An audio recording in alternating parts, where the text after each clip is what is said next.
Warren Buffett के 6 सुनहरी असूल जो हर सरमायाकार को जानने चाहिए।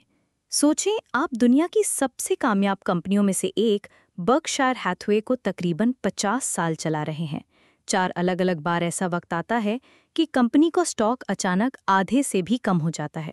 अक्सर लोग घबराकर बेच देते, लेकिन वॉरेन बफेट और चार्ली मंगर वो ऐसे वक्त को अपना सबसे बड़ा मौका समझते हैं। आज हम जानेंगे बफेट के 6 ऐसे असूल जो उन्हें अरबपति बनाने में मददगार साबित हुए। ये असूल आपको सिखाएंगे कि स्टॉक मार्केट में घबराहट से कैसे बचना है और कैसे पायदार दौलत बनानी है। सबक नंबर 1, स्टॉक हमेशा सही कीमत पर नहीं होते। वॉरेन बफेट अक्सर कहते हैं, किसी भी बिजनेस को लंबे अरसे तक देखो तो कभी उसका स्टॉक ओवरवैल्यूड होगा और कभी अंडरवैल्यूड। बर्कशायर हैथवे ने खुद 47 सालों में कई बार अपनी कीमत आधी होते देखी। इसी तरह 1970 की दहाई में टॉम मर्फी की कंपनी के शेयर्स उसकी प्रॉपर्टीज की कीमत के सिर्फ 1/3 पर बेचे जा रहे थे। यही वो वक्त था जब बड़े सरमायाकार खरीदारी करते हैं। बफेट और मंगर की कामयाबी की जड़ यही है। वो खरीदते हैं जब बाकी सब खौफजदा हों और बेचते हैं जब बाकी सब लालची।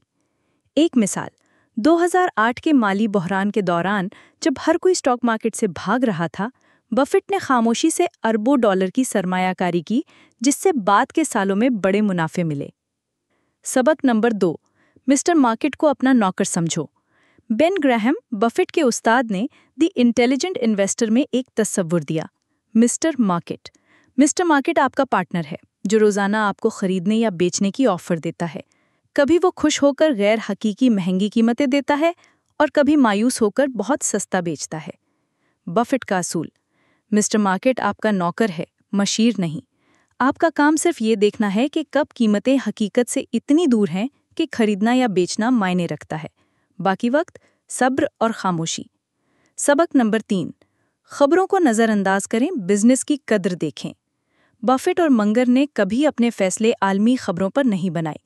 न फेडरल रिजर्व, न यूरोप के बहरान, न कसाद बाजारी। बफेट ने 1942 में अपनी पहली सरमायाकारी उस वक्त की जब अमेरिका दूसरी जंग अजीम हार रहा था।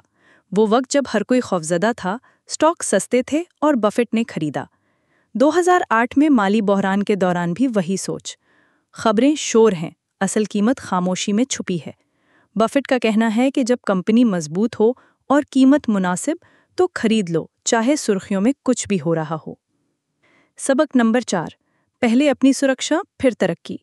बफेट का सबसे अहम असूल, कभी ऐसा रिस्क ना लो जिससे आप दिवालिया हो जाएं।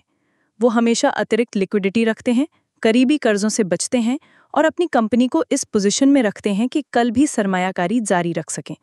यही वजह है कि 2008 जैसे बहरानों में भी बर्कशायर ना सिर्फ महफूज रहा बल्कि मौके से फायदा उठाकर ज्यादा मजबूत बना। बफेट कहते हैं, पहले अपनी विकेट बचाओ फिर जंज बनाओ। सबक नंबर 5, सोना नहीं, पैदावार देने वाले असासे। बफेट को कभी सोने में दिलचस्पी नहीं रही। क्यों? 1 आउंस सोना आज खरीदें, 100 साल बाद भी वही 1 आउंस रहेगा, ना आमदनी ना तरक्की। लेकिन फार्मलैंड, बिजनेसेस या स्टॉक, ये हर साल कुछ पैदा करते हैं, मुनाफा देते हैं और बढ़ते रहते हैं। बफेट के मुताबिक लंबे अरसे में पैदावार देने वाले असासे हमेशा सोने और बॉन्ड्स को पीछे छोड़ देते हैं। इसीलिए उनकी दौलत हमेशा कारोबार और स्टॉक से बनी, कभी सोने से नहीं। सबक नंबर 6, सब्र और मंतिक के साथ खेलें। बफेट स्टॉक मार्केट को एक खेल समझते हैं जो आपके हक में बना है, लेकिन सिर्फ तब जब आप सब्र और मंतिक के साथ खेलें। ट्रेंड्स के पीछे भागने से बचें, जज्बात से फैसले ना करें। मौकों का इंतजार करें, सिर्फ तब अमल करें जब कीमत और असल कद्र का फर्क वाज़े हो, और हमेशा अपनी सरमायाकारी की हिफाजत को तरजीह दें। इख्तिताम, मार्केट ऊपर भी जाएगी, नीचे भी। बर्कशायर समेत हर कंपनी कभी बहुत महंगी होगी, कभी बहुत सस्ती।